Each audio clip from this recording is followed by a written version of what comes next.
Dedicated. আমরা রোগীদের সাথে আন্তরিকভাবে সেবা দিতে যাচ্ছি।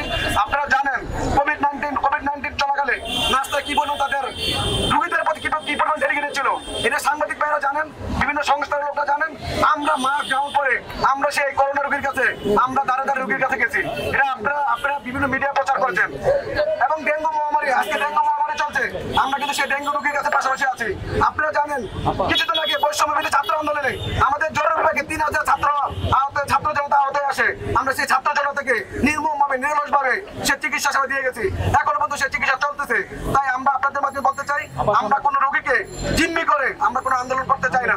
আপনারা আমাদের আন্দোলনকে সর্বাত্মক সহযোগিতা করেন, আমাদের দাবিকে মেনে নেন। আমরা আজকে যদি আমাদের দাবি মেনে নেন, কালকে থেকে আমাদের কর্মবিরতি চলে যাবে। আমরা চাই শুধু আমাদের দাবিকে আপনাকে মেনে নেন, ঠিক আছে? আমি সাংবাদিক শুধু এদিকে দৃষ্টি আকর্ষণ করি।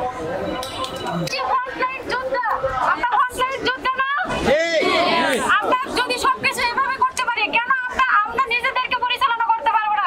কেন সমাজ এই প্রশ্ন নিজেদের মধ্যে আসে না যে আমরা নিজেরাই নিজেদেরকে পরিচালনা করতে পারবো? এবং আমরা পিছিয়ে থেকেও যেহেতু আমরা ফ্রন্টলাইনে চলে আসছি, অবশ্যই আমরা পারবো এবং সামনে আমরা এগিয়ে যেতে পারবো ইনশাআল্লাহ। তাইলে আমার কাজটাকে আমার আর কোনো আমলা লাগবে না। আমলারা ট্রেনিং এ আসে, জিজ্ঞাসা করে আপনার নার্সের ব্যাকগ্রাউন্ড, আমি বলবো না, আপনার নার্স বলবে। ওই আমলা কেন আমাদের চেয়ারে বসছে? সে যদি কিছু নাই জানে আমার সম্বন্ধে, ওই আমলাকে কেন চেয়ারে বসানো হবে? আমাদের একটাই দাবি, স্ট্রংলি একটাই বলতে চাই, আমাদের 9টা থেকে 12টা পর্যন্ত আমরা যে একটা কারণে আজকে আমরা কর্মবিরতিতে আসছি, দিতে বাধ্য হয়েছি, তার কারণ হচ্ছে আমাদের ঘরবাড়ি অন্যরা দখল করে আছে। আমরা চাই আমাদের ঘরবাড়ি দখল মুক্ত করে আমাদের নার্সদের হাতে ফিরিয়ে দিতে। যত দ্রুত আমাদের এই সমস্যার সমাধান করা হবে, আমরা ডিজি পদে এবং ডিজিএনএম এর 3 জন পরিচালক পদে, এবং নার্সিং কাউন্সিলের প্রেসিডেন্ট পদে আমরা নার্সদের চাই। সবাই চান কিনা?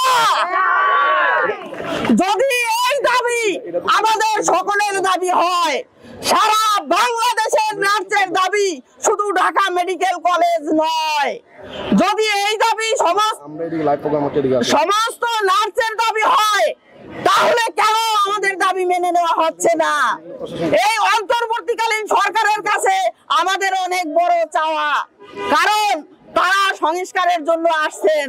তাহলে সংস্কার যদি বাংলাদেশে বিভিন্ন সেক্টরে হয়, তাহলে নার্সদের সংস্কার হবে না কেন?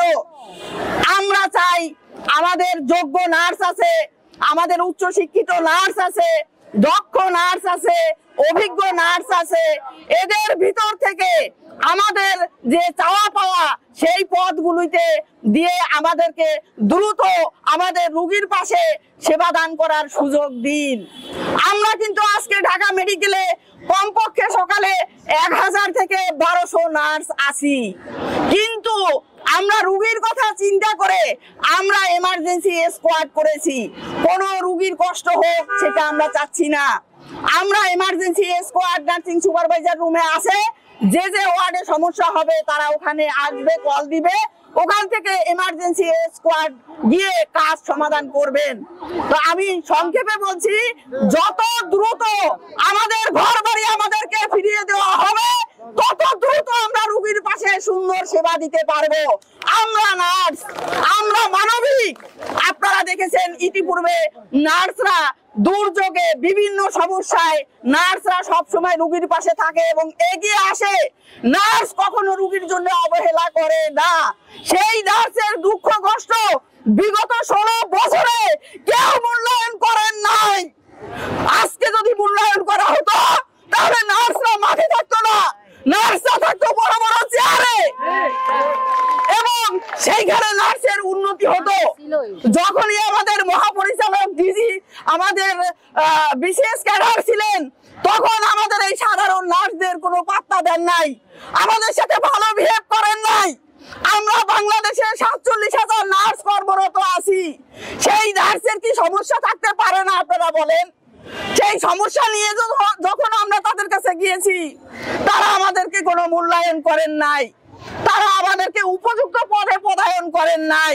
তাদের দায়িত্ব ছিল যে তারা যখন 1915 সাল পর্যন্ত 1915 সাল পর্যন্ত আমাদের সেবা পরিদপ্তর ছিল, সেই সেবা পরিদপ্তরে আমাদের নার্স পরিচালক ছিলেন, হ্যাঁ আমাদের নার্সই ছিলেন। তাহলে 16 সালে যখন ডিজিএনএম হইল, তখন থেকে যখন আপনারা আসলেন, সেই আপনারা কিন্তু আমাদের পরিচালক পদগুলিও দখল করে নিলেন। তাহলে আমরা কোথায় যাব আপনারা বলেন?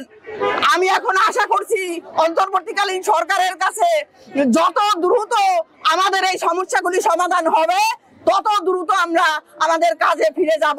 ধন্যবাদ সবাইকে। নার্স আছে, এমপিএস আছে আমাদের মধ্যে।